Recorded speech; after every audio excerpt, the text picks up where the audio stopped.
ராட்டை நேயர்கள் அனைவருக்கும் வணக்கம். வணக்கம்ண்ணா. வணக்கம் பாஸ்கர். இப்போ நம்ம தொடர்ச்சியா 26வது சீசன்ல இருக்கோம். போன வாரம் நம்ம ரிசோர்ஸ் கிரன்ச் அப்படின்னு ஒரு தலைப்பில் பேசியிருந்தோம். அதை தொடர்ந்து இந்த ரிசோர்ஸ் கிரன்ச்சுக்கு மையமாக இருக்கக்கூடிய நேஷன் ஸ்டேட்டு, அதில் இருக்கக்கூடிய அதிகாரம் எல்லாம் பேசலாங்கிறதுக்காக யோசிக்கிறோம். அதை தமிழில் சொல்லணும் அப்படின்னா, இந்த நேஷன் ஸ்டேட்டுங்கிறதே ம், நம்ம முன்னாடி பேசின மாதிரி அந்த கருத்து ஒரு 200-300 வருஷத்துக்கு உருவானாலும் அந்த கருத்து செயலாக மாறினது World War I, II பிறகு தான் ரொம்ப தீர்க்கமாக வருது. ஆனால் அந்த காலகட்டத்தில் அதற்கான தேவை இருந்தது. கலோனியல் ஆட்சியிலேருந்து டீகாலனைஸ் பண்ணப்பட்ட தேசமாக உருவெடுத்து தங்களுடைய அதிகாரத்தை நிலைநாட்டினாங்க. அதை சுதந்திரம்னு சொன்னாங்க. அதன் அடிப்படையில் தான் தேசமே உருவாச்சு. கலோனியல் ஆட்சியிலேருந்து தன்னை விடுவிச்சுக்கிட்டு தன்னை ஒரு தேசமாகவும், அதுக்கப்புறம் தான் மேப்பும் அந்த மாதிரி எனக்கு தோணுது. இந்தியா கூட இந்த ம், பிரிவினைக்கு பிறகு மெக்மோகன் அவங்க இவங்கன்னு போட்டு மேப்பை பிரித்தோம். அதுக்கப்புறம் தான் தேசம்னா என்னன்னு நமக்கு ஒரு ஐடியா வந்திருக்கும். ஆனால் அந்த தேசம் என்ற கருத்து இன்னைக்கு எப்படி நிற்குதுன்னு தான் இன்னைக்கு நம்ம பேச போகிறோம். ம், அதுவும் இன்னைக்கு இப்போ வரிசையாக நம்ம பார்க்குறோம். கடந்த 2-3 நாள் வரக்கூடிய செய்திகளை பார்க்கும் பொழுது ஒரு மன்னராட்சி காலத்தோட ஒரு மோசமான ஆட்சி அமெரிக்கா சந்திக்குது. நாம் ஒரு 10 வருஷமாக சந்திச்சுன்னு இருக்கோம். அது வேற. ம், இது ஒன்று. ரெண்டாவது, இது மன்னராட்சி மாதிரி கூட தெரியல. இது ஒரு வித்தியாசமாக இருக்குது. ஏன்னா மன்னர்கள் தான் அடுத்தவங்களுக்கு ஸ்பான்சர் பண்ணின்னு இருப்பாங்க. இப்போ மன்னர்களை வியாபாரிகள் ஸ்பான்சர் பண்ணி வச்சிருக்கிறாங்க இல்லையா? அதனால் அது மொத்தமாக பேச போகிறதுனால எனக்கு இந்த தலைப்பை தமிழில் எப்படி சொல்லலாம்னு தோணுதுன்னா, மக்களால் தேர்ந்தெடுக்கப்பட்ட மன்னர்கள்னு வச்சுக்கலாம்னு தோணுது. ம். மக்கள் தான் நிச்சயமா. தேர்ந்தெடுத்திருக்காங்க. டெமோக்ரஸி, ஓட் பேங்க்கு, அது இதுன்னு எல்லாம் கணக்கு பார்த்தா ஏதோ ஒரு ஜனநாயகத்தின் இந்த பார்லிமெண்டேரியன் அரசியல் அப்படிங்கிறது எவ்வளோ மோசமாக நிற்குதுன்னு பார்க்க முடியுது. அதனால் இந்த பார்லிமெண்டேரியன் அரசியலையும் தேசியத்தையுமே நம்ம ஒரு ரீவிசிட் பண்ணி பார்க்கணும் அந்த ஐடியாவே, அப்படின்றது தான் இந்த எபிசோடுடைய நோக்கமாக நான் பார்க்குறேன். நீங்கள் அதை நீங்கள் அதை பற்றி சொல்லுங்கண்ணா. இன்னைக்கு இருக்கிற மன்னர்கள் பற்றி. அதாவது தேசம் அப்படின்றது நம்ம டெஃபினிஷன் என்னென்னலாம் இருக்குது அப்படின்னு பார்த்தோம்னா, ஒண்ணு அதுல ஆஹ், அடிக்கடி நாம இதுல பேச வேண்டிய விஷயம் ஆஹ், நான் முன்னெல்லாம் கேட்பேன். நம்ம இன்ஜினியரிங் காலேஜ்ல எல்லாம் பேச சொன்னாங்கன்னா அவங்க கிட்ட கேட்பேன். இன்ஜினியரிங் பசங்க கிட்ட எல்லாம் பேசும்போது நான் ஒரு உதாரணம் சொல்லி தான் அவங்க கிட்ட கேட்கறது. ம், உதாரணம் என்னன்னா, இப்ப நீங்க அமெரிக்காவுக்கு வேலைக்கு போறீங்க. இப்ப ஐடி ம், கம்பெனில படிச்சுட்டு, இல்ல ஐடி ஃபீல்டு துறையில படிச்சுட்டு அமெரிக்கால போய் வேலைக்கு போறீங்க ஒரு ஐடி கம்பெனில. ம், அங்க நீங்க உட்காந்து சாப்பிட்டுட்டு இருக்கிறீங்க. உங்க நண்பர்களோட வெவ்வேறு நாடுகளை சேர்ந்தவங்க பேசிட்டு இருக்கிறாங்க.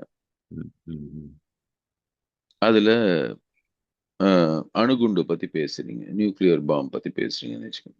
ம், ஒரு ஜப்பான் நாட்டை சேர்ந்தவர்னா, ஜப்பானுக்கு அணு ஆயுதம் பத்தின ஒரு தேசிய புரிதல் இருக்கு. ம், ஏன்னா அணு ஆயுதத்தால் தாக்கப்பட்ட ஒரே நாடுன்னா அவங்கதான், இது நீ ம், வரைக்கும். ம், ம். லீகலி அட்லீஸ்ட் நமக்கு தெரிஞ்ச அளவுல வரலாற்றுல ஆமாம். பதிவு பண்ணது பிரகாரம். ம், அதனால அவங்க ஒரு நாடாக அணு ஆயுதத்துக்கு எதிர்ப்பவர்கள். ம், ம், ம், இஸ்ரேல்னு ஒரு நாடு எடுத்தீங்கன்னா, அந்த நாட்டுக்கு என்னை சுத்தி இருக்கவங்க எல்லாம் அரபு நாடுகள், எல்லாமே பகைமை நாடுகள். அதனால நான் அணு ஆயுதம் வச்சுக்கணும் அப்படின்றது அவங்களுக்கு ஒரு வியூ இருக்கு. ம், ம், ரஷ்யாவுக்கு ஒரு ரஷ்யன் வியூ இருக்கு, அமெரிக்காவுக்கு ஒரு அமெரிக்கன் வியூ இருக்கு. ம், ம், ம், நம்ம ஊர் பிள்ளைகளை இதை கேட்டுக்கிறேன். ம், நீங்க ம், இந்தியன் வியூ என்ன அப்படின்னு யாராவது உங்களை கேட்டானா நீங்க என்னன்னு சொல்லுவீங்க? ம், ம், எனக்கு தெரிஞ்சு இது வரைக்கும் ஒருத்தர் கூட அதுக்கு விடை கொடுத்ததே கிடையாது. ஏன்னா நம்ம ஊர் கல்லூரிகள்ல நமக்கு இந்தியனாக நாம யோசிச்சு பழகுனது இல்லை.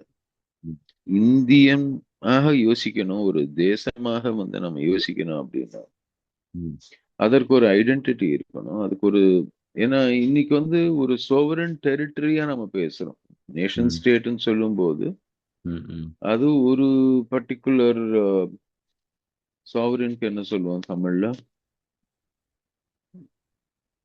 ஃபாரினுக்கு. இறையாண்மையா? ம், இல்லையா? ஒரு கான்ஸ்டிடியூஷனுக்கு உட்பட்ட ஒரு டெரிட்டரி. ம், இந்த டெரிட்டரியில இருக்கக்கூடிய இந்த ஒரு பகுதியில் இருக்கக்கூடிய நாம் அனைவரும் ம், இந்த கொடிக்கு கீழேயும் இந்த நாடுன்ற ஒரு பேருக்கு கீழேயும் அதற்கு கான்ஸ்டியூஷனுக்கும் அடிபணிஞ்சு நம்ம வேலை செய்வோம் ம், அப்படின்றத இங்க உள்ள ஒவ்வொருத்தரும் ம், தெரிந்தோ தெரியாமலோ ஒத்துக்கிறோம் அது. ம், இரண்டாவது, ஒரு தேசம் அப்படின்னா அதற்கான ஒரு அந்த டெரிட்டரியை தாண்டி இங்க உள்ள மக்கள்னு சில பேர் இருக்காங்க இல்லையா? ம், அவங்கள வந்து நேட்டிவ் அப்படிங்கிறோம். ம், எதர் நீங்க இங்கேயே பிறந்திருக்கணும், பிறந்து வளர்ந்திருக்கணும். நீங்க வெளிநாட்டவரா இருந்தா கூட இங்க நீங்க வந்து உங்க குழந்தை பிறந்துச்சுன்னா அந்த குழந்தை வந்து இந்தியனாகத்தான் பாவிக்கப்படும். அதே மாதிரி இங்க ஆஹ், இப்ப நம்ம ஊர்ல வந்து ஆதி திராவிடர் அப்படின்னு சொல்றோம். அதாவது ம், இருக்கிறதுலயே பழைய குடி அப்படின்றது மாதிரி நாம வந்து ஒரு மக்களை சொல்றோம். ம், அதுக்கப்புறம் ஒரு லீகல் ஃப்ரேம் ஒர்க் வச்சுன்னு இருக்கோம். ம், அதை வந்து எல்லாரும் அதை ஃபாலோ பண்ணணும் அப்படின்னு நம்ம நினைக்கிறோம். ம், இது எல்லாத்தையும் தவிர வந்து ஒரு ஒரு ஐடென்டிட்டின்னு ஒண்ணு இருக்கு. இந்த தேசத்தை சேர்ந்தவங்களுக்கு இது நம்மளுடைய ஐடென்டிட்டி. நியூக்ளியர் பவர்னை பத்தி நம்ம பேசணும் அல்லது நியூக்ளியர் ஆர்ம்ஸ் பத்தி பேசணும் அப்படின்னா நாம வந்து நம்ம நாமே வந்து ஐடென்டிஃபை எப்படி பண்றோம் அப்படின்றத பொறுத்து அது மாறுபடும். நம்ம காந்தியன் இந்தியாவை சிந்திச்சோம்னா ஆயுதம் தேவையா, இவ்வளவு பேர் அழிக்கக்கூடிய ஒரு ஆயுதத்தை ஒரு நாடு ஏற்படுத்தணுமா அப்படின்னு அந்த சிந்தனையில போகக்கூடிய ஒரு தேசமா இருக்கும். ம். அதே காந்திய வந்து ஒரு படமாக்கி வெறும் மாலை போடுறதுக்கு மட்டும்தான் பயன்படுத்துறோம். ஆனா தேசம் காந்தி இது கிடையாது, கோட்ஸே இது அப்படின்னு முடிவு பண்ணிட்டோம்னா அப்போ ஒரு ஆயுதம் கிடையாது, 10 ஆயுதம் கிடையாது, ஆயிரக்கணக்கில் உங்களுக்கு ஆயுதங்கள் தேவைப்படும். ஏன்னா நம்ம வந்து கோட்ஸே தேசம்னு நம்மளை நாமளே வந்து அடையாளப்படுத்திக்கிறோம். ம். அல்லது நம்ம வந்து ஒரு சவர்க்கர் தேசம் அப்படின்னு நம்மளை நம்மளே அடையாளப்படுத்திட்டோம்னா அப்ப மேற்கத்திய நாடுகள் சொல்றதுக்கெல்லாம் வந்து ம். அடிபணிஞ்சு ம், அவங்க சொல்றதுக்கு முன்னாடியே குட்டிக்கரணம் போட ஆரம்பிச்சிருவோம். உங்க ஊர்ல இருந்து இல்லீகலா இங்க ஆட்கள் வந்திருக்காங்க, அவங்கள வந்து நான் வந்து செயின் போட்டு அனுப்புறேன் அப்படின்னா நீ அனுப்பாத, நானே செயின் போட்டுக்கிறேன், நானே போய்க்கிறேன் அப்படின்ற மாதிரி சமீபத்தில் நடந்தது இல்லையா? அது எவ்வளோ பெரிய அபத்தம். அவங்க அது ஃபர்ஸ்ட் ஒரு பேட்ச் அனுப்பிட்டாங்க. ம், அடுத்த பேட்ச் ஒரு தேசத்தினுடைய பிரதமர் அங்கே இருக்கிறாங்க, ரெண்டு பேரும் சந்திச்சுக்கிறாங்க. ம், சந்திக்கும் பொழுது ஒரு பேட்ச் அனுப்புறாங்க அங்கேருந்து.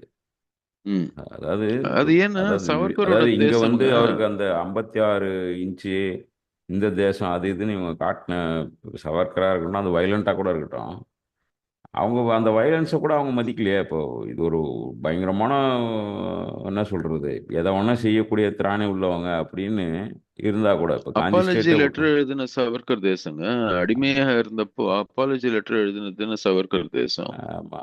இல்லை, அதுதான் அவங்க உண்மை முகம்னு காட்ட உங்களை ஒருத்தன் முடியல அடிமையா போயிட்டு. ட்ரீட் பண்ணும்போது நீங்க அவனுக்கு வந்து அப்பாலஜி லெட்டர் எழுதுறீங்க அப்படின்னா ம், அதை போலத்தானே இதுவும். அதான் அதான். உங்க மக்களை வந்து என்னதான் அவங்க இங்கிருந்து ஓடி போனாங்க அப்படின்னா கூட ஆ, அவங்கள வந்து அந்த அம்மா சொல்லுச்சுல்ல, மெக்சிகன் பிரசிடென்ட் என்ன சொல்லுச்சு, எங்க ஆ, ஊர்க்காரங்க அவங்க, அவங்கள வந்து மரியாதை குறைவாக நீ அனுப்பிச்சானா நான் எடுத்துக்க மாட்டேன். அதான் மரியாதையோட அனுப்பு, நான் எங்க ஊர்ல எடுத்துக்கிறேன், நான் எடுத்துக்க மாட்டேன்னு சொல்லல. ஆனா அதான். மரியாதை குறையாக அவங்கள வந்து அவமானப்படுத்தி ஏன் அனுப்புற அப்படின்னு கேட்டுச்சு. ம். சோ இல்லை, அந்த பொருளாதார மாதிரி. தடை விதிப்புன்னு தைரியமாக பேசுகிறாங்களா அவங்க? ம், இது வரைக்கும் அமெரிக்கா தான் விதிக்கும் அது மாதிரி. ம், ஆப்பிள் வாங்க மாட்டேன், சாம்சங் போயிடுவான்றாங்க. இதுவே பெரிய நெருக்கடி தானே. ம். அந்த மாதிரி ஒன்றுமே இல்லை அப்படின்னா எனக்கு. இப்போ நீங்கள் சொல்லிகிட்டே இருக்கும்போது என்ன கேள்வி வருதுன்னா, தத்துவார்த்த ரீதியாக தேசம் என்பது ஒரு மாதிரி இருக்கு. ஆனால் இப்படி தன்னுடைய ஒரு தேசம் என்பது என்ன? மக்கள் தான். நிலம் மட்டும் கிடையாது இல்லையா? நிலத்துடைய பார்டர் கிடையாது, அதில் இருக்கிற மக்கள் தானே தேசம்.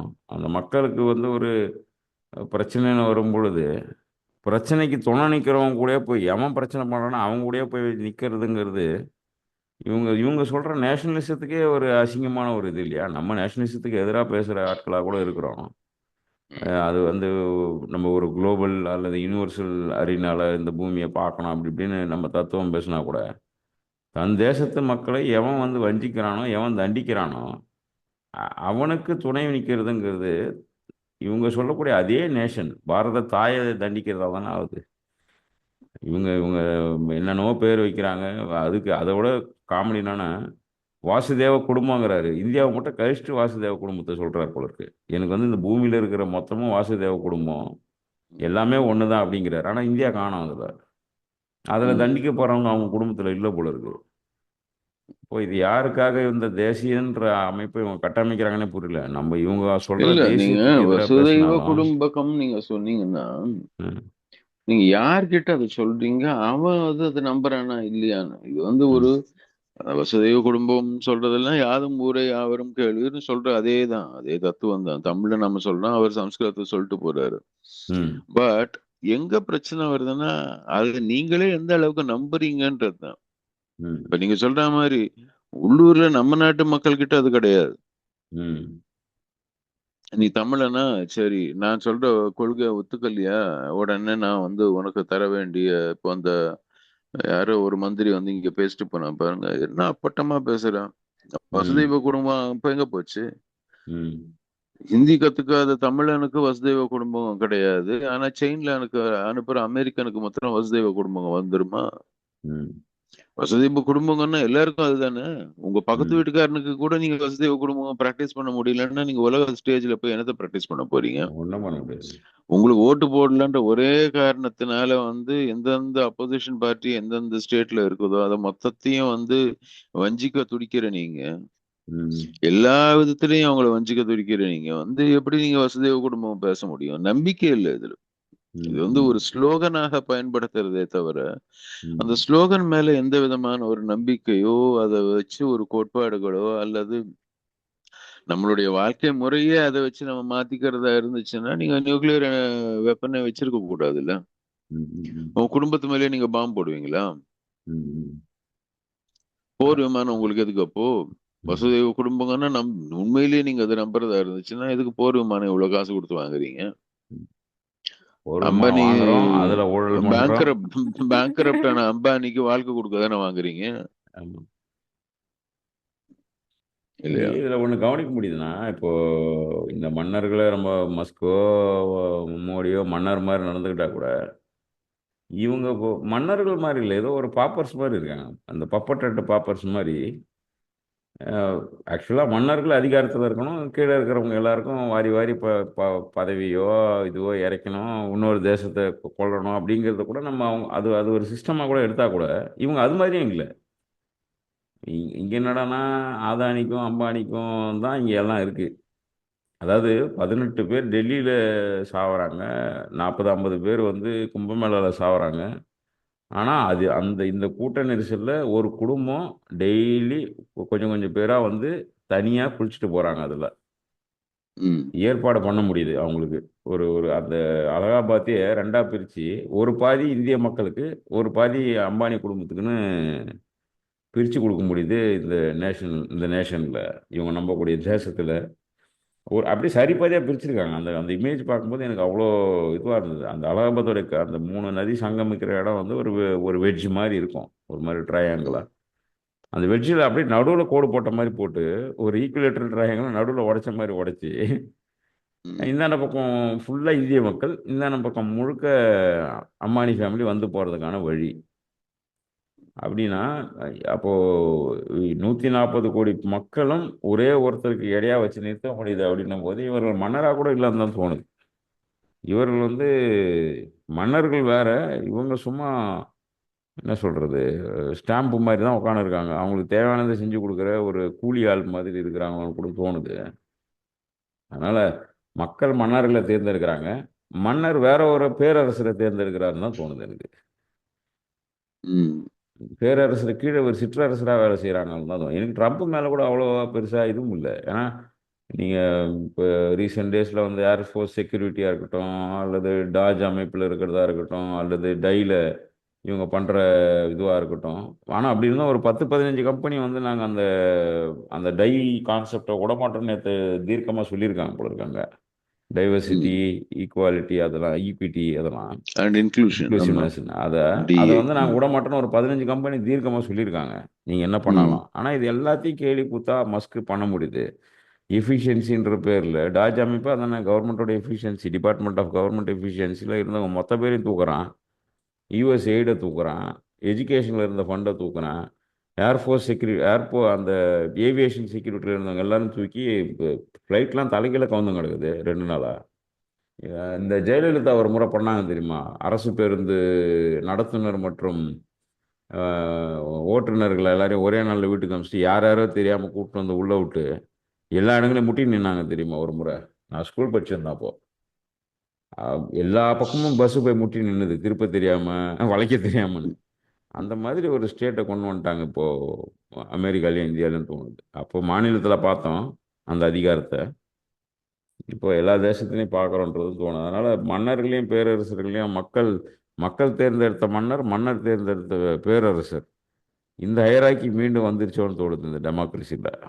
நீங்கள் அதை எப்படி நான் பார்க்குறீங்க? இந்த ரீசெண்ட்டு இது மட்டும் வச்சு இந்த 1 மாத காலத்திலே நம்ம நிறைய அனுபவிக்கிறோம், அதை வச்சு சொல்கிறோம்.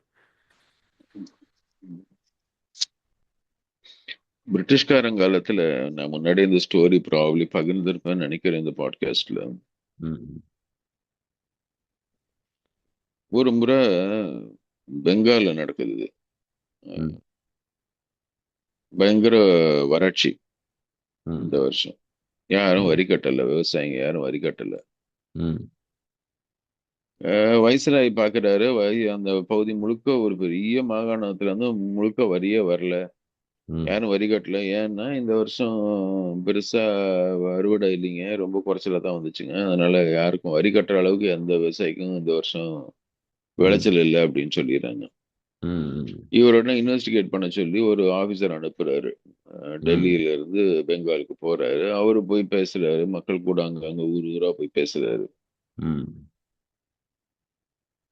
அப்ப அந்த ஆளுக்கு தோணும், இதுக்கு முன்னாடி மன்னராட்சி தானே இருந்துச்சு, ம்.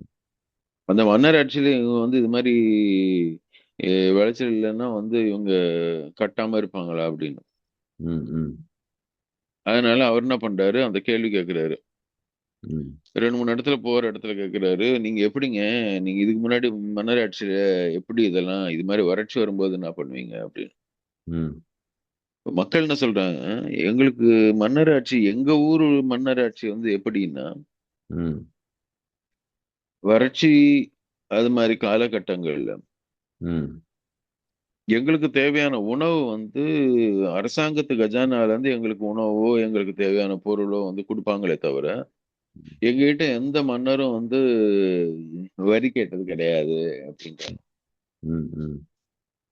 ஏன்னா பிரிட்டிஷ் காலத்துல தான் வந்து என்ன பண்றாங்க, அதுக்கு முன்னாடி வந்து எப்படி இருந்துச்சுன்னா நம்மளுடைய ஆஹ், வரி செலுத்துறது எப்படி இருந்துச்சுன்னா, ம். ம். ஆஹ், உங்களுடைய, அதாவது விவசாயிகளுக்கான வரி வந்து பிரிட்டிஷ் காலத்துல முக்கியமான ஒன்றத்தை மாத்தினாங்க. என்னன்னா, ம். அதற்கு முந்தி வரைக்கும் உங்களுடைய வரக்கூடிய ப்ரொடியூஸ், அதாவது ஆஹ், மகசூல்ல ஒரு பகுதி தான் வந்து நீங்க வரியா அரசுக்கு செலுத்துவீங்க. ம். ம். இவங்க அதை மாத்தி என்ன பண்ணாங்க, நீங்க எவ்வளோ ஏரியால நெல்லோ இல்லை எந்த பயிரோ நீங்க வந்து பயிர் பண்றீங்க, ம். ம். உங்களுடைய ஏரியா எவ்வளவு பயிர் பண்றீங்களோ அதுல ஒரு சதவீதம் வந்து எங்களுக்கு நீங்க வரியா செலுத்தணும் அப்படின்றாங்க. ம். ம். அப்போ உங்களுக்கு விளைச்சல் வந்துச்சுன்னாலும் வரலன்னாலும் எனக்கு வரி கட்ட வேண்டியது நீங்க வந்து தவிர்க்க முடியாது அப்படிங்கிற மாதிரி வருது. ம். ம். சோ இதுதான் வந்து மாற்றம். ம். சோ இந்த மாற்றம் எதனால வருதுன்னா, இதற்கு பின்னாடி இருக்கிறது வணிகம். ம். அது ஒரு இடத்துல வந்து வரியாக வர்றது எடுத்துட்டு போய் இன்னொரு இடத்துல செலுத்துறது, விற்கிறது. ம், இந்த ம், பக்கம் வரியா வாங்கி அந்த பக்கம் அதை வந்து விற்று அதுலயும் லாபம் எடுக்கிறது.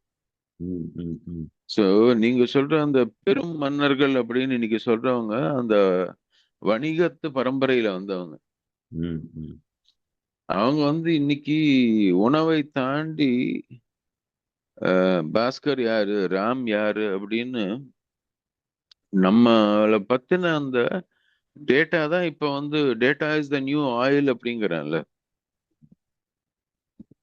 நம்ம வந்து இப்ப இந்த மஸ்க பத்தி வந்துட்டே இருக்கு. என்ன பண்றாருன்னா அவர் வந்து அமெரிக்காவில் இருக்கக்கூடிய ரொம்ப சென்சிட்டிவ் டேட்டா எந்தெந்த அரசாங்கத்து டிபார்ட்மெண்ட்ல இருக்கோ எல்லாத்தையும் கைப்பற்றுறாரு. வேக வேகமா அதான் பண்ணிட்டு இருக்காங்க. தினம் தினம் வந்து அங்க இருக்கக்கூடிய அந்த டெமோக்ராட்டிக் பார்ட்டி செனட்டர்ஸ் எல்லாம் பொங்கி எழுந்து ஆஹாஹா ஓஹோ இது எப்படி பண்ண போச்சு அப்படின்னு தினம் தினம் ஆமா நான் தான் பண்றேன்ல அப்படின்னு பண்ணி காமிச்சிட்டே இருக்காரு. ம், ஸோ ஒட்டுமொத்தமா பாத்தீங்கன்னா ஆம், தேர்ந்தெடுக்கப்பட்டது கூட கிடையாது. அவங்க ம், ஸ்பான்சர் பண்ண மந்திரி பிரதம மந்திரிகளோ பிரசிடென்ட்டுகளோ தான் இப்ப இருக்காங்க. ம், ம், அண்ட் ஸ்பான்சர் எங்க இருந்து ஸ்பான்சர்ஷிப் வருது, எந்த தைரியத்துல ஸ்பான்சர் பண்றாங்க அப்படின்னு பாத்தீங்கன்னா ம், இன்டிஸ்கிரிமினேட்டா அடாப்ட் பண்ண தொழில்நுட்பம் தான். ம், ம், ம், ம், நாம ஓட்டு போடுறதுக்கு தொழில்நுட்பத்தை நம்புறோம், அந்த எந்திரத்தை நம்புறோம். ம், இப்ப இந்தியாவிலேயே பாத்தீங்கன்னா நம்மளுக்கு இது போன வருஷம் நம்ம தேர்தல் நடந்து முடிஞ்சதுக்கு அப்புறம் நிறைய பேர் அதை பத்தி பேசினாங்க. மகாராஷ்டிரா தேர்தல் நடந்ததுக்கு அப்புறம் இன்னும் நிறைய பேசினாங்க. இப்ப ம், டெல்லி தேர்தல் நடந்ததுக்கு அப்புறமும் இதை பத்தி பேசுறாங்க. ம், ஆனா எதிர்க்கட்சிகள் வந்து இதுல என்ன பொறுத்த வரைக்கும் இந்த கூட்டு களவாணின்னு தெரியுமா, அது மாதிரிதான். ம், ஏன்னா அவங்களுக்கு தெரியும் இந்த தொழில்நுட்பத்தை வச்சு வந்து ஓட்டுகள் வந்து மாற்றப்படுது அப்படின்னு அவங்க சொல்லும்போது ம், நாம ம், ஆட்சியில இருந்தா நாமளும் அதை பண்ணலாம்ல அப்படின்றதுதான் யோசிப்பாங்க இல்லையா. சோ ம், ஆனா உண்மையில அது வெற்றி யாருக்குன்னு பாத்தீங்கன்னா அது ம், தொழில்நுட்பம் யார் கையில இருக்கோ அவங்களுக்கு தான் வெற்றி. ம், ம், ஓ அதனாலதான் இப்ப மஸ்க் வந்து அந்த இன்ஃபர்மேஷன் டெக்னாலஜி அவர் கையில கம்பெனியை வச்சுட்டு மக்களுக்கு எந்த செய்தி போகுது எந்த செய்தி போகல ம், ம், அப்படின்றத நிர்ணயம் பண்ணக்கூடிய ஒரு வணிகத்து கம்பெனியோடைய முதலாளியா இருக்கிறதுனால ம், அவரால் பகிரங்கமா நான் தான் இந்த மனுஷன் வந்து ஜனாதிபதி ஆக்குறேன்னு பேச முடியுது இன்னைக்கு.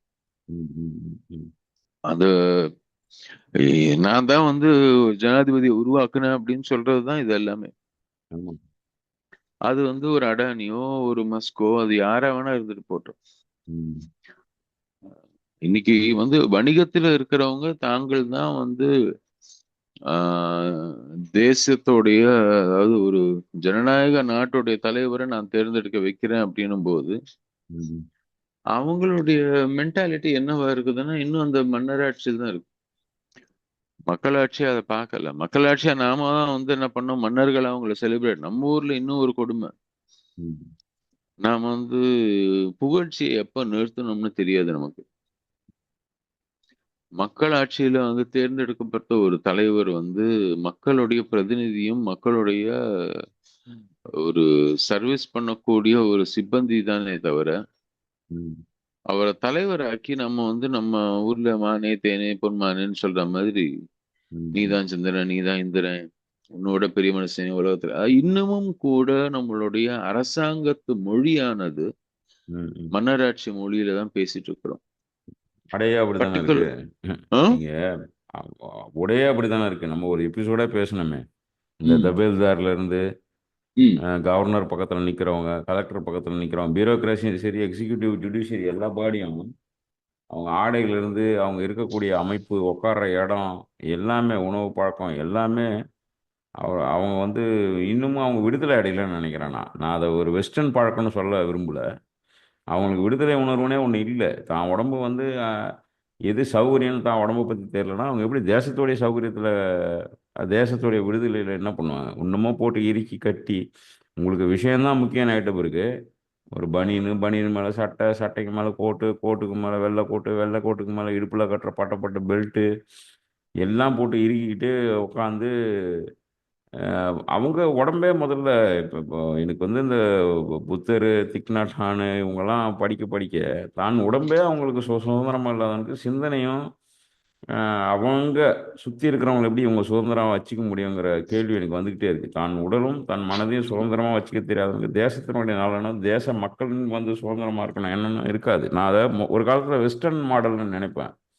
இது வந்து ஒரு கொலோனியல் இல்ல இல்ல மைண்ட் இது செட்டுன்னு. நம்மளுடைய ப்ரீ கொலோனியல் நாம அப்படி இருந்தோம் இல்லையா, ஒரு ஃபியூடல் ம். செட்டப்ல இருந்திருக்கோம் இல்ல. ஆமாம். நான் அடிக்கடி சொல்றது அது என்னன்னா, நம்ம வந்து worst of the both worlds, சில சமயம் சொல்லுவோம் தெரியுமா, பெஸ்ட் ஆஃப் ம். போத் வேர்ல்டுன்னு இல்ல. ஆமாம். நம்மளுக்கு வந்து ஒஸ்ட் ஆஃப் போத் வேர்ல்டு. ம். ஏன்னா ம். we have a feudal mindset in a colonial structure. ம். ம். நம்ம வந்து அந்த அதிகாரம் மையப்படுத்துறத வந்து நம்ம வந்து ரொம்ப சந்தோஷம் அடைகிறோம். ம். அத வந்து நல்லதுன்னு நினைக்கிறோம். ஒரு நாள் நம்ம அத கைக்கு வந்து இது வரும்னு எல்லாம் நம்புறான், சாமானியம் உட்பட. அதே அதிகாரம் நமக்கு வரும் ஆமா. அப்படின்னு. இன்னைக்கு உரிமைகளுக்காக போராடுறவனும் நாளைக்கு அந்த உரிமை தன் கையில வரும்போது ம். மற்ற பேருக்கும் அந்த உரிமை இருக்குன்றதை யோசிக்கிறானா, அல்லது இப்ப என் கையில அதிகாரம் வந்துருச்சுல்ல, நான் ம். பண்றேன் பாரு அப்படின்னு ஆரம்பிக்கிறானா ம். அப்படின்னு பார்த்தோன்னா, இன்னைக்கு இருக்கக்கூடிய மனநிலையை வச்சு பார்த்தோன்னா, பெரும்பாலானவர்கள் வந்து அப்படி சிந்திக்கிறவங்களா தான் இருப்பாங்க நம்ம ம். கிட்ட. அதுதான் ம். நம்ம கிட்ட அங்கதான் வந்து மக்களாட்சியோடைய உண்மையான தத்துவம் வந்து பாத்தீங்கன்னா எங்க இருக்குன்னா, ம். சக மனிதர்களை நாம எப்படி வந்து ட்ரீட் பண்றோம், ம். ம். அவர்களோட நாம எப்படி பழகுறோம், ம். எங்கெங்கெல்லாம் வந்து உரிமை மீறல்களை சராசரியாக வந்து நியாயப்படுத்தணும் நம்மளுடைய அன்றாட வாழ்க்கையில, எங்கெங்கெல்லாம் சராசரி வாழ்க்கையில வந்து இந்த மற்ற ஆம், பேருடைய உரிமைகளை வந்து மீறுறோம், அல்லது அதை வந்து நமக்கு நாமே வந்து அது மாதிரி உரிமை வீரர்களை வந்து நமக்கு சாதகமாக இருக்கும்போது நம்ம அது நியாயப்படுத்துறோமோ, ம். ம். அங்கதான் வந்து நம்ம வந்து தோத்து போறோம். மக்களாட்சி தோத்து போறது அங்கதான். ம். இன்னைக்கு எனக்கு வந்து தெரிஞ்சு ரிப்பீட்டடா நான் பாக்குறது வந்து டெமோக்ரஸி எங்கெல்லாம் தோத்து போகுதுன்னு பார்த்தோம்னா, ம். எங்கெல்லாம் வந்து இந்த மாதிரி விஷயங்கள் நம்மளை சுத்தி நடக்குதோ அங்கெல்லாம் தோத்து போகுது. ம். ம். ம். அது வந்து whether it is being done through ஒரு கார்பரேட் என்டிட்டி, ஆர் தினம் தினம் வந்து it is being perpetrated through our own actions. ஏன்னா கார்பரேட்டுகள் உருவாக்குறது நாம தானே. இப்ப அந்த மெக்சிகோ அதிபர் அந்த மாதிரி சொல்லியிருக்காங்க இல்லையா, வந்து நான் ஒரே நாள்ல உன்னை வந்து இது பண்ணிடுவேன் அப்படின்னு. ஆமா. ஆப்பிள்ல இருந்து நான் வந்து சாம்சங்க்கு மாறுவேன் அப்படின்னு சொல்லும்போது ம். இன்னொரு கேள்வியும் வருது இல்லையா, ம். அப்போ இத்தனை நாள் நீங்க அது ஏன் வந்து யோசிக்கல? இந்த தன்னால மாதிரி அவங்க அந்த ஒரு அந்த கட்டத்துக்கு அதை வரும்போது தான் அப்படியும் என்ஜாய் போது பண்ணியிருந்தாங்க. அங்கதான் டேரிஃப் அங்கதான் நாம பெனிஃபிட்ஸை. அடிக்கடி பேசக்கூடிய இந்த நுகர்வு கலாச்சாரமும் அதுல வந்து நம்மள இடிக்குது.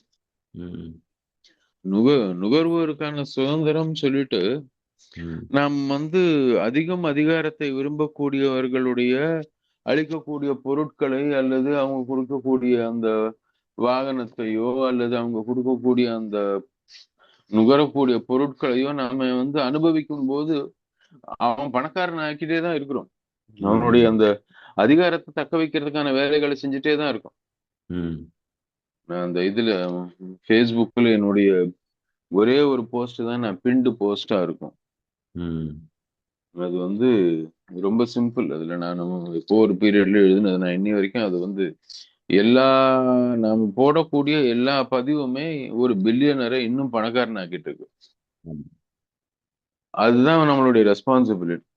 ம். அதை தாண்டி தான் நம்ம வந்து அதை யூஸ் பண்றோம் அப்படின்னும் போது, எப்படி நாம அதை பயன்படுத்துறோன்ற அந்த ஒரு பொறுப்புணர்வு நமக்கு எங்க இருந்து வரணும் அப்படின்னா, ம். இதனால வந்து இந்த ஆள் தொடர்ந்து பணக்காரரா இருக்க போறாருன்னா, நம்ம வந்து அதை அட்லீஸ்ட் எந்த அளவுக்கு மினிமைஸ் பண்ணி நம்ம பயன்படுத்தணும் அப்படின்றதாவது பார்ப்போம். ம். கொஞ்சம் கூட மினிமைஸே பண்ணாம நம்ம வந்து பண்ண மாட்டோம் இல்லையா? ம். ஆனா அதையும் தாண்டி ஒரு இக்கட்டான சூழல்ல தான் நாங்க இருக்கோங்க. அதனால ஏதோ அதை பயன்படுத்தாம இல்ல இருக்க முடியல அப்படின்னும் போது, ம். முடிஞ்ச அளவுக்கு அதை அவாய்ட் பண்ணலாம். ம். எந்த அளவுக்கு மினிமலா அதை பயன்படுத்துவோமோ அதோட நிறுத்திக்குவோம். ம். அப்படின்ற மாதிரி நம்ம யோசிக்க ஆரம்பிச்சாதான் ம். நமக்கு வந்து இதுல வந்து ஒரு அந்த ஒரு என்ன சொல்றது, மக்களாட்சின்றது வந்து ஸ்ட்ரெங்தன் ம், பண்ணும். அ- ம், அது ஸ்ட்ரெங்தன் பண்ணாம நம்ம வந்து கம்ப்ளைண்ட் மாத்திரமே பண்ணிட்டு இருந்தோம்னா பிரயோஜனம் இல்லை. அது வந்து நாம வி ஸ்டில் கண்ட்ரிபியூட் தான். ம், ஸோ இன்னி தேதிக்கு நான் பார்க்கிறது வந்து இந்த டெமோக்ரஸி மக்களாட்சின்றது வந்து எங்கெல்லாம் உடைஞ்சு போகுது, அல்லது நேஷன் ஸ்டேட்ன்றது எங்கெல்லாம் உடைஞ்சு போகுது அப்படின்னு பார்த்தாங்கன்னா, ம், நேஷன் ஸ்டேட்டுடைய முக்கியமான அம்சங்களாக இப்போ இந்த மொழியை எடுத்துக்கோங்களேன். ம், நேஷன் ஸ்டேட்டுக்கு வந்து ஒரே மொழி தான் வந்து இணைப்பு மொழியாக இருக்கணும் அப்படின்றது ம், ஏதோ ஒரு காலகட்டத்துல ஆஹ், என்ன யோசிச்சோம்னா எல்லாரும் எல்லா பகுதிகளுக்கும் நாட்டுக்கு போவாங்க. ம், வடக்குல இருந்து தெற்க, தெற்குல இருந்து வடக்க போவாங்க, மேற்குல இருந்து கிழக்கு, கிழக்குல இருந்து மேற்க போவாங்க. ம், எல்லாருக்கும் இணைக்கக்கூடிய பாலமாக ஒரு மொழி இருக்கணும் ம், அப்படின்னு ஒரு காலத்துல யோசிச்சிருக்கலாம். ம், ஆனா அது யாருக்கு தேவை அப்படின்னு பாத்தீங்கன்னா, ம், ஒட்டுமொத்த நாடும் வந்து ஒரே இனத்தை சேர்ந்தவர்களோ, அல்லது இப்ப அமெரிக்கான்னு எடுத்தீங்கன்னா மத்த எல்லாரையும் அழிச்சிட்டு தான் வந்து இவங்க அமெரிக்காவை நிறுவனாங்க. ம், அங்க இருக்கக்கூடிய பழங்குடி மக்கள் வந்து வெவ்வேறு மொழிகள் பேசிட்டு இருந்தாங்க. ம், அந்த மொழி பேசுறவனோட அந்த மொழியும் சேர்த்து அழிச்சதுக்கு அப்புறம் தான் வந்து ஒரே ஒரு மொழியாக ஆங்கிலத்தை நிறுவ முடிஞ்சுச்சு. ம், இப்ப ஜெர்மனின்னு எடுத்தீங்கன்னா பன்மயம் கிடையாதுங்க. ம், 700 மொழி பேசக்கூடிய ஒரு நாடு. ம், கோசு கோசுமே பதிலே பாணி சாரு கோசுமே போலி அப்படின்னு ஹிந்தியில. ம், நான் அது ஹிந்தியில சொல்லணும் முக்கியமா. ம், கோசுன்னா வந்து 8 கிலோமீட்டர் கணக்கு.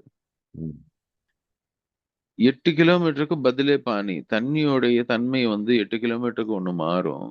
ம், சாரு கோசுமே போலி அப்படின்னுவான். 4 8 32 கிலோமீட்டருக்கு வந்து போலி, அதாவது வழக்கு மொழி வந்து மாறும் அப்படிங்கிறான். ம், ம், நீங்க பன்மயத்தை கொண்ட ஒரு நாட்டுல இருக்கக்கூடிய மொழியோடைய உங்களுடைய கொள்கையோ அல்லது மொழியை பற்றிய உங்களுடைய சிந்தனையோ ஒரு ஒரு தேசத்துல வந்து வேறுபட்டு இருக்கணும். எல்லா மொழிகளும் உங்களுடைய அடையாளம். உங்களுடைய ரூபா நோட்ல நீங்க வந்து எவ்வளவு இப்போ 21 மொழியில் நீங்க எழுதுறீங்க.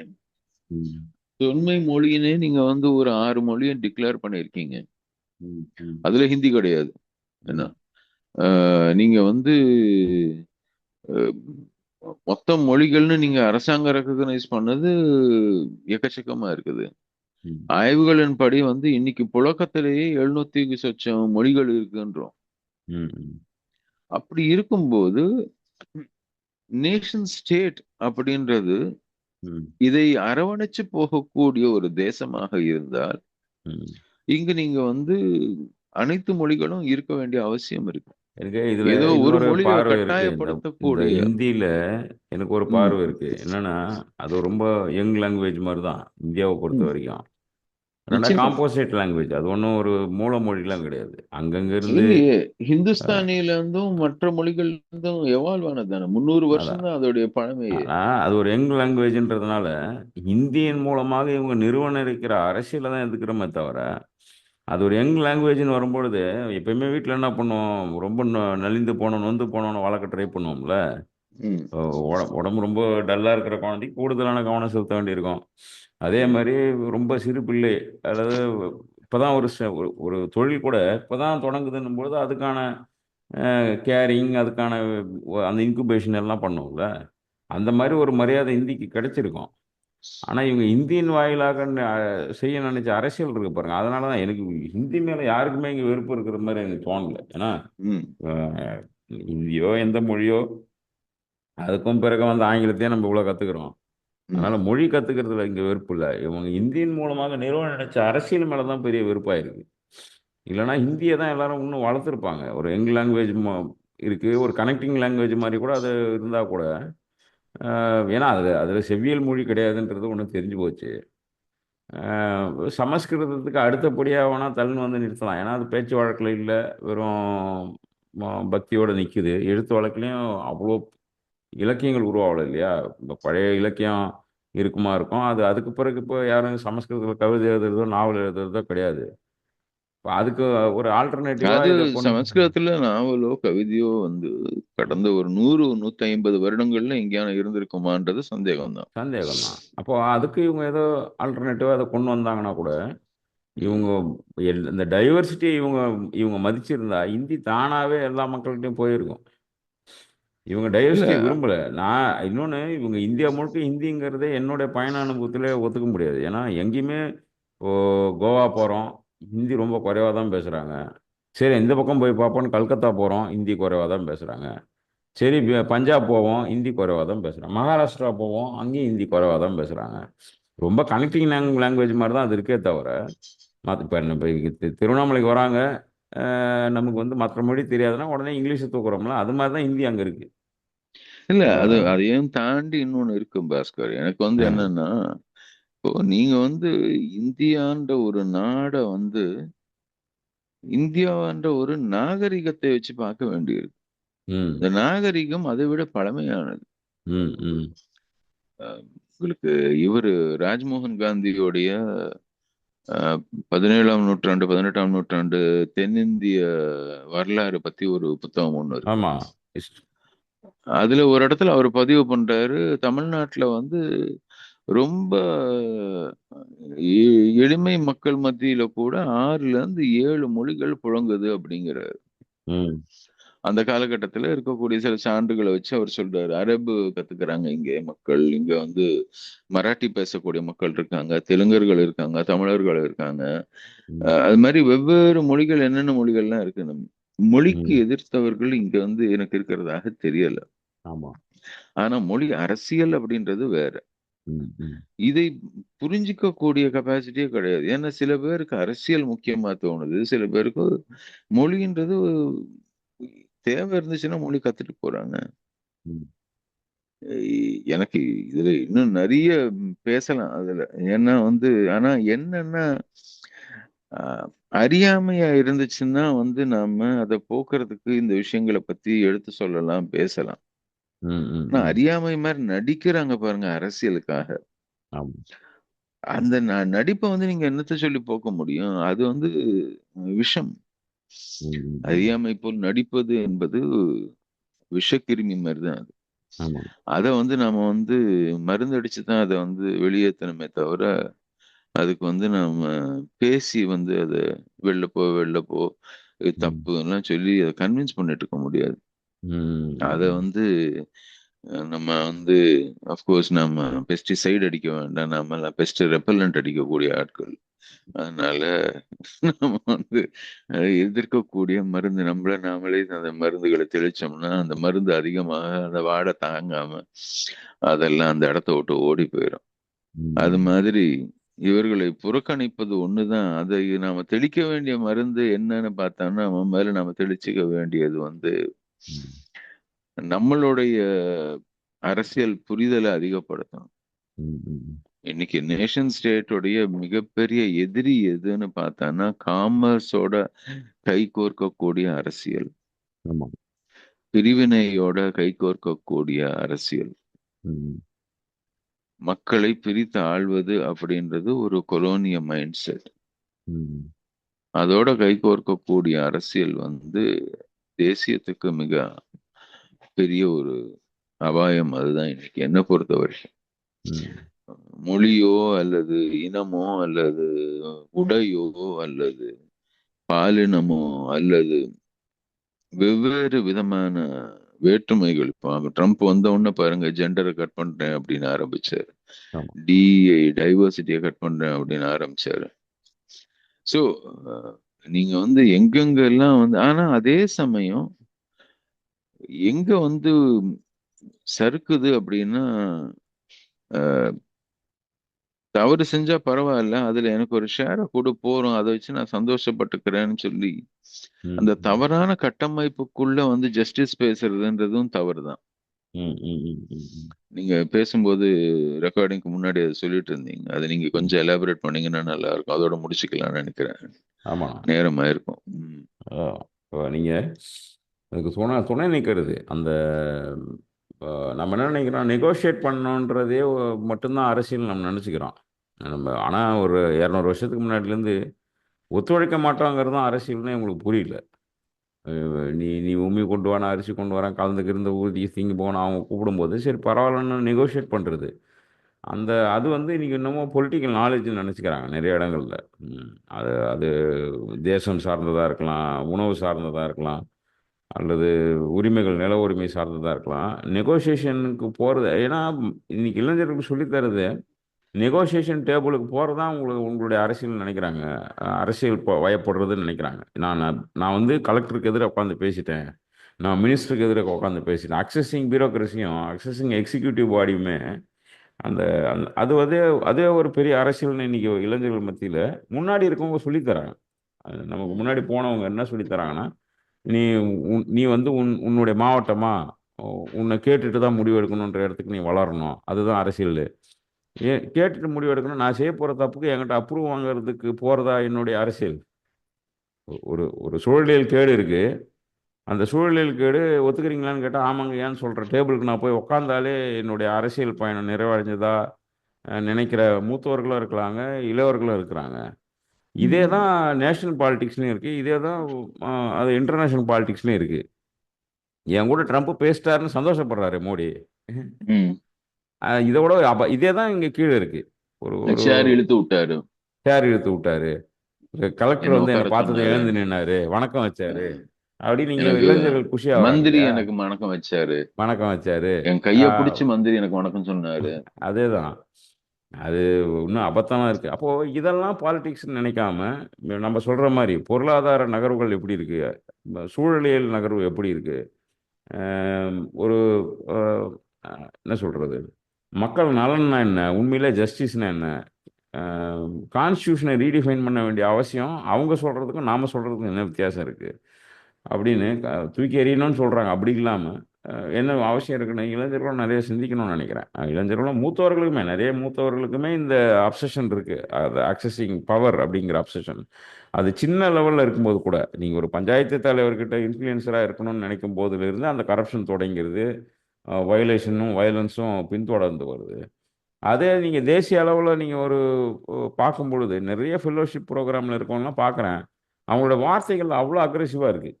ஒரு நேஷனல் லெவல் ஃபெல்லோஷிப் பொலிட்டிக்கல் ஃபெல்லோஷிப்பில் இருக்கிறவங்களாம் பார்த்தீங்கன்னா ஒரு ஒரு அக்ரெசிவாக ஒரு இன்க்ளூசிவ்னஸ் இல்லாத ஒரு ஃபிசிக்கலி சேலஞ்சு நபர்கள் கூட கேலி பண்ணி கிண்டல் பண்ணி அதில் அரசியலை நிறுவனம் அது வழியாக புரிய வைக்கிறோன்னு நினைக்கிறது நான் எவ்வளோ அபத்தம் நான் பார்க்குறேன்.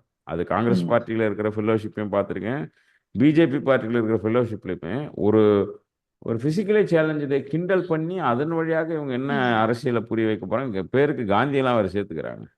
ம். அதெல்லாம் அவர் எவ்வளோ மறுத்திருப்பாருன்னு தெரியல. அப்போ இதெல்லாம் பார்க்கணும்னு நினைக்கிறேன். பொருளாதாரம், இன்க்ளூசிவ்னஸ், ஈக்விட்டி, தத்துவம், தேசம்னா ஏன் அவசியம், தேசம் எங்கே தேவையில்லைன்றது அவசியம், டைவர்சிட்டி, இந்த மாதிரி புரிதலை ஏற்படுத்தக்கூடிய முன்னோர்களும் இருக்கணும், அது மாதிரி வழிகாட்டக்கூடிய முன்னோர்களும் இருக்கணும், இளைஞர்களும் இந்த மாதிரி சின்ன சின்ன என்ன சொல்கிறது, ஒரு ஹியூமன் எக்ஸ்பீரியன்ஸ் மாதிரி தானே. அந்த அந்த பவர் அக்சஸ் பண்ணுறதுன்றதுமே ஒரு ஹியூமன் எக்ஸ்பீரியன்ஸ் தான். அது ஒரு வகையான ஒரு ஒரு ஒரு அடிஷன்னு சொல்ல முடியல, பட் அது ஒரு வகையான ஒரு அப்சஷன் தான் சொல்ல முடியுது. ஒரு போதை மாதிரி இல்லைனா கூட they are longing for it. அதுலேருந்து வெளிப்படும் பொழுது தான் சின்ன சின்ன நகர்வுகள்லேருந்து வரும். ரெண்டாவது நெகோசியேஷன் டேபிளுக்கு போகிறது மட்டும் அரசியல் இல்லை, நிறைய இடங்களில் சிவில் டிசோபீடியன்ஸ் வேணுமா இருக்குது. நம்ம ஒத்துழைக்க கூடாது அதில். அந்த ம். ஒத்துழைமையில இருந்து தான் இந்த பொருளாதார சார்ந்த அரசியலை நம்ம புரிஞ்சுக்க முடியும்னு நினைக்கிறேன். நீங்கள் தீனிக்கு தானியெல்லாம் செட் ஆகாது, சாம்சங்க்கு ஆப்பிள், ஆப்பிளுக்கு சாம்சங் செட் ஆகாது. ஆமா. தொழில்நுட்பத்தை எங்கே எதுக்கணுன்ற ஒரு தீர்க்கம் இருக்கணும், எங்கே அரவணைக்கணுன்ற ஒரு தெளிவும் இருக்கணுங்கிறதுல தான் நம்ம கற்றுக்க வேண்டியிருக்கணும். இதுதான் என்னுடைய இறுதி கருத்தாக நான் நினைக்கிறேன். நம்ம மன்னர்களை தேர்ந்தெடுக்கிற காலகட்டத்தில் இருந்து இது for the people by the பீப்புள்ன்றது டெமோக்ரஸிக்கு தான். ம். அரசர்களை தேர்வு பண்ணுறதுக்கோ பேரரசர்களுக்கு தாரவாத்து கொடுக்கறதுக்கோ இல்லை. ஒரு அது தெளிவு இருக்கணுன்றது தான் நான் என்னுடைய இறுதி கருத்தாக நான் சொல்கிறேன். நிச்சயமாக தொடர்ந்து பேசுவோம்.